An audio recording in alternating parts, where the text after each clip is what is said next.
Afrique Verte est née dans les années 90 en France. Au départ, ce n'était pas une ONG, c'était un groupe de plaidoyer pour une campagne. Et c'est le nom de la campagne qui s'appelait Campagne pour une Afrique Verte. À l'époque, après les grandes années de sécheresse de 73-74 et celle de 83-84, ce que nous avons malheureusement constaté, c'est de voir que les pays occidentaux envoyaient sur les marchés africains des produits alimentaires sous l'étiquette d'aide alimentaire, parce que tout simplement, les sécheresses avaient tout détruit. Donc il y a un groupe constitué de 5 associations en France, Terre des Hommes, Frères des Hommes, Peuple Solidaire, l'AFVP et le CCFD, qui ont décidé de se réunir pour faire une campagne de plaidoyer auprès du ministère français à l'époque de la coopération pour dire écoutez, ok pour l'aide alimentaire, mais nous on pense au lieu d'envoyer le surplus de vos productions là-bas, ce surplus qui viendra asphyxier notre production nationale, envoyer une partie au moins en monnaie pour qu'on puisse favoriser des échanges céréaliers entre les zones déficitaires et excédentaires.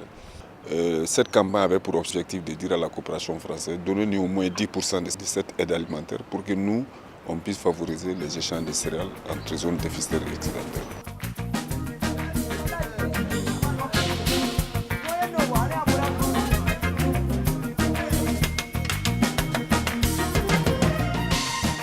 Comment faire que les sociétés civiles des États africains puissent s'approprier de cette affaire-là? Ils ont demandé à tous les pays de voir comment la société civile peut s'en approprier et créer ce qu'on appelle des associations nationales. C'est ainsi qu'on a mis des comités de pilotage partout, au Mali, au Burkina, au Niger, qui ont travaillé pendant 1 an et puis qui a abouti à la création au début de 3 associations nationales, Amassa au Mali, Aprosa au Burkina et AXA au Niger.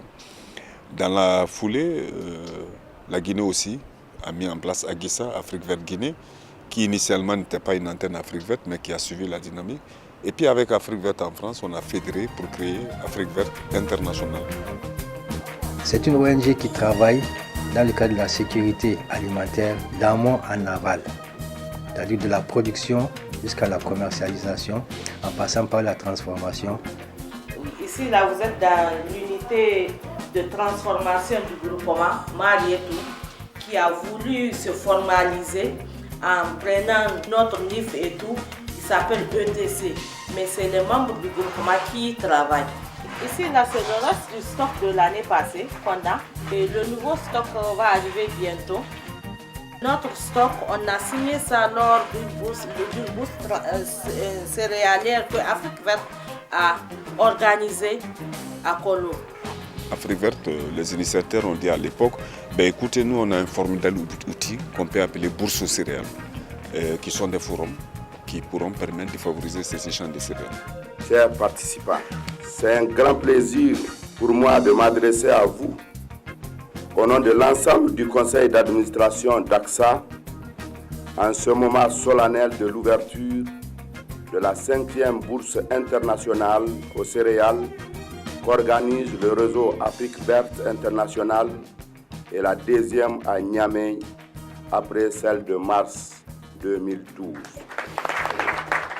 Mesdames et messieurs, il me plaît de souligner qu'en décembre 2011 et décembre 2012, d'autres bourses céréalières se sont tenues respectivement à Bamako au Mali et à Ouagadougou au Burkina Faso. En souhaitant plein succès à vos travaux, je déclare ouverte la bourse céréalière internationale de Niamey au titre de la campagne de commercialisation 2013-2014. Je vous remercie de votre aimable attention. Afrique Verte Internationale a vraiment tapé à la porte qu'il faut. Parce que les marchés, d'une façon générale, qui s'apparentent des fois à des foires. Au niveau de notre pays, le Niger, et au niveau de la sous-région, c'est quelque chose d'extrêmement important.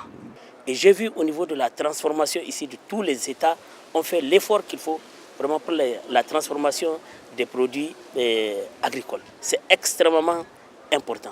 Ça veut dire que petit à petit, on va vers la modernisation de ces marchés-là. Et c'est ça qui va faire que nous allons sortir de l'informel vraiment pour pouvoir en faire un pôle attractif et un pôle d'intérêt pour l'ensemble de la communauté. Nous avons comme mission d'aider les producteurs à travers la création des bourses d'intrants, à travers des formations des producteurs et surtout avec des champs écoles que nous faisons pour des démonstrations aux différents paysans comment améliorer leur production.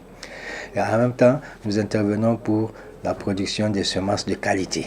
Une bourse, c'est tout simplement une salle, un lieu, une rencontre où des gens identifiés au préalable veulent acheter et des gens identifiés au préalable veulent vendre. On les fait rencontrer, ils discutent entre eux, les offres et les demandes, il y a une mise en relation et puis ça aboutit à une contractualisation. L'avantage, c'est que ça permet de briser d'abord plusieurs intermédiaires, les intermédiaires commerciaux, parce qu'on fait une mise en relation directe entre l'acheteur et le vendeur sans aucune intermédiation. Et puis il y a une garantie en termes de fidélisation sur les questions de qualité, il y a un contrat qui est signé et puis le suivi est fait. Nous avons également un participant du Nigeria. Who come from Nigeria? La bourse a deux aspects. C'est un aspect chiffré et un aspect pédagogique. L'aspect pédagogique, c'est tout ce qui a comme exposé communication. Maintenant, pour ce qui est de l'aspect chiffré, que les gens appellent même le nœud de la bourse céréalière, c'est les offres, c'est les demandes et les transactions réalisées à partir de ces offres et de ces demandes. Nous allons entamer une étape très importante de cette bourse, c'est-à-dire la présentation de la synthèse des offres et des demandes. Je dirais même, c'est ce qui nous réunit ici. Yesheme, Niger. Nom et prénom, Lifida Dangaya, entreprise Amenchi.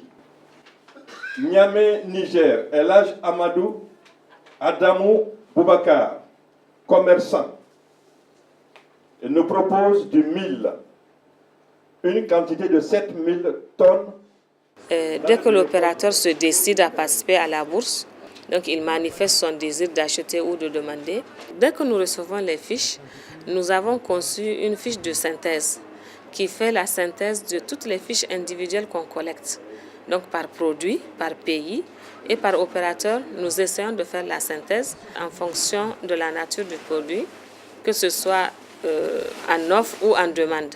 Donc en produit brut, en semence ou en produit transformé. Donc il y a un comité technique qui est mis en place sur place et qui est chargé de saisir tout ce qui a comme fiche individuelle qui a été déposée à notre niveau. Nous sommes là dans cette salle pour centraliser les différentes offres d'achat et les différentes négociations. À l'issue des négociations, il y a eu des contrats qui ont été signés. Donc ce sont ces contrats signés que nous recensons et nous saisissons dans un fichier de synthèse. Et ce fichier de synthèse sera présenté en plénière dans la salle.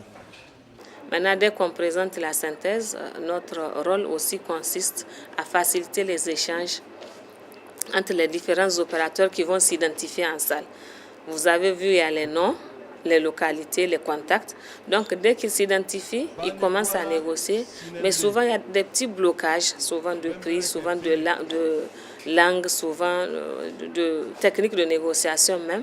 Et l'équipe technique les appuie pour que les négociations puissent aboutir. Pour l'acheteur, c'est Samake Benke. Il vient de matérialiser le contrat entre l'Union de commerçants de produits vivriers de Guinée, représenté par Al-Haji Alpha Diakete, avec un commerçant du Mali qui s'appelle Samake Benke du Baba. Donc la transaction concerne le sésame. C'est 100 tonnes de sésame Donc ils ont discuté les prix, ils ont arrêté le prix du sésame à 62 500 francs le sac de 100 kg. Nous avons la chance d'avoir une marge d'information suffisante sur l'ensemble des territoires, en termes de disponibilité, en termes de prix, en termes de perspectives. C'est des projections qu'on se fait pour considérer les positions quand telle ou telle partie veut aller un peu dans des situations un peu trop tendues. On ne décide pas à la place des acteurs, mais c'est d'orienter, donner des informations utiles qui puissent les permettre de prendre la décision. J'ai signé avec les Béninois, j'ai signé avec les Burkinabés, j'ai signé avec les Maliens, j'ai signé avec même les Nigériens. Au cours de cette bourse, moi j'ai signé un contrat d'à peu près 7000 tonnes. Tu vois, 7000 tonnes qui donnent un coût à peu près de 1,3 milliard, auquel, Inch'Allah, nous prions le bon Dieu de nous aider à faire cette transaction pour uniquement l'intérêt de notre nation, le Niger, et pour l'intérêt aussi de nos partenaires qui sont à l'extérieur, qui nous offrent ces produits-là. Ça a été vraiment une bonne opportunité pour notre organisation, qui est bien entendu composée de producteurs. Donc nous sommes des fournisseurs de céréaliers. Nous disposons actuellement de 7600 tonnes de maïs que nous avions proposé à des partenaires comme M.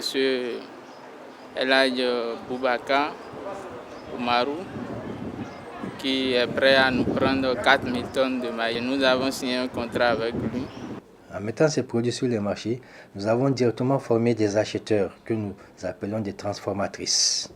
Ces transformatrices achètent les céréales pour pouvoir les transformer, leur donner une valeur ajoutée pour faciliter le travail de la femme, surtout dans les centres urbains.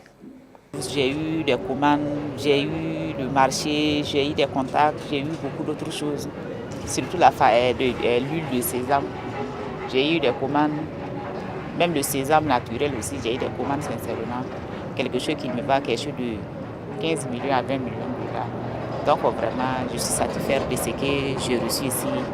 Et cette voyage aussi, ça me renforce dans le travail, ça me donne encore le courage de continuer, de savoir ce que je fais et de savoir que ce que Afrique Vert est en train de faire pour nous n'est pas en vain. Puisque Afrique Vert est en train de soutenir des femmes, de savoir se battre, de savoir faire quelque chose à eux-mêmes pour l'avenir de leurs enfants. Elhadj Younissa Sadi du Niger et Elhadj Abdou Hassan du Niger ont conclu 200 tonnes de sorgho jaune. L'Union des commerçants des produits vivriers du Mali et Samaké Dene, dit Baba du Mali aussi, ont conclu 100 tonnes de sésame blanc. Quand on ramasse le résultat chiffré de la bourse de cette édition, on s'est retrouvé avec, pour les demandes, on s'est retrouvé avec 32 290 tonnes de produits bruts, 52 tonnes de semences, soit 32 342 tonnes demandées. Et en offre, on a offert 440 979 tonnes en produits bruts, 266 tonnes en semences, 291 tonnes en produits transformés, ce qui nous donne un total de 441 537 tonnes offertes. Maintenant, pour la synthèse des transactions, on a signé et conclu des contrats, 52 contrats, et contractualisé 26 967 tonnes séances tenantes. On a assisté une fois de plus à une bourse régionale qui a vraiment atteint les objectifs que nous recherchons avec ces bourses-là. Il s'agit essentiellement de faire rencontrer l'offre et la demande, ce qui a été le cas. Donc on peut dire qu'à ce niveau, l'objectif est atteint, mais aussi de voir une évolution en termes de qualité de ces offres-là, mais aussi de qualité de la demande. Et d'élargir aussi la base sociale des bourses pour que certains acteurs, notamment les commerçants céréaliers, puissent mieux s'impliquer, prendre conscience que les producteurs qui travaillent énormément dans des conditions difficiles dans les exploitations doivent bénéficier aussi des revenus conséquents. Je veux que cette bourse soit plus connue internationalement Chaque année où les gens pensent l'organiser, l'Axa Afrique verte n'a qu'à mettre de pression sur tous les pays pour que beaucoup d'opérateurs soient sensibilisés et venir davantage. Pour moi, c'est un produit que nous avons mis en place qui doit être labellisé par nous-mêmes et que nous pouvons exporter ailleurs, mais à condition que ça porte toujours la trace, la griffe de notre pays respectif. Parce que c'est une bourse que quand on arrive à l'organiser plus que ça serait vraiment mondial, même si on peut le dire. Je pense qu'il y a un travail de sensibilisation. Il faut beaucoup plus de communication autour de ces bourses-là pour que les gens puissent les connaître, qu'ils puissent venir et que nous ayons pour les bourses régionales non seulement la participation de l'État qui accueille, mais aussi les autres pays qui n'accueillent pas, mais qui puissent envoyer des officiels pour venir participer. Je pense qu'on aura un jour une bourse où nous allons inviter, à commencer par les ministres de l'Agriculture, les ministres du Commerce des pays, et peut-être d'autres bourses aussi où nous allons inviter, pourquoi pas les chefs d'État.